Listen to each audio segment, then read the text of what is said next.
Upat ka mga lalaki nga gidudahang gun for hire ang nasikop sa kapulisan sa Minglanilla dito sa Barangay Tubod sa Maong Lungsod. Ang report ni Femari Dumabong.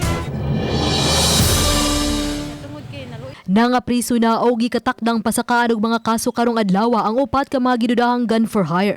Gila sila nga si Rolando Bunghanoy, 44 anyos, General Aro, 42 anyos, Ramonito Cansancio, 39 anyos ug Efren Bunghanoy, 25 anyos. Mato di Police Staff Sergeant John Ilustrisimo ang investigador nga nakadawat sila og tawag gikan sa mga concerned citizen kalabot sa mga armadong tao sa ilang lugar.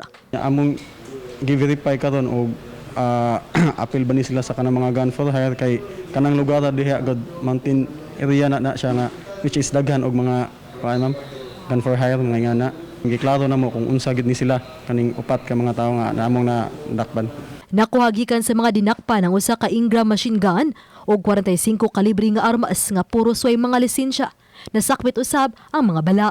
Matod sa mga nipatabang sa pulis nga nahadlok na sila sa ilang seguridad nunot sa pagduda nga may labot kini sa away sa yuta. Nahadlok man mi ma'am kay dili man mi makatug ma'am kay nahibong mi nila mga asa man mo siya naa mi bantayan nga kawayan kung ano manghilabot mo bantay mo ang kawayan dili man mi manghilabot yan nahadlok giharas mi nila ma'am ba sa among yuta ma'am kay papawaon mi ma'am. Apan rason sa mga dinakpan nga pang self-defense lang ang armas ug nga nasuguan lang sila nga magbantay sa lugar.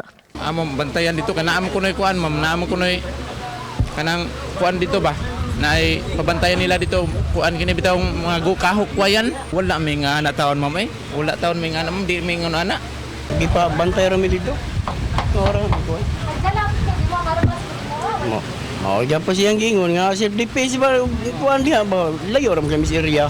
Ang Minglanilla Police subsob nga nihimo sa mga operasyon batok sa mga kriminal. Mao na mo ang gikuan ma'am gipangusgan ma'am ang anti-criminality o kanang mga police visibility mag-roving jud. Uban ni Rinanti Quiñones. Ako si Femari Dumabok.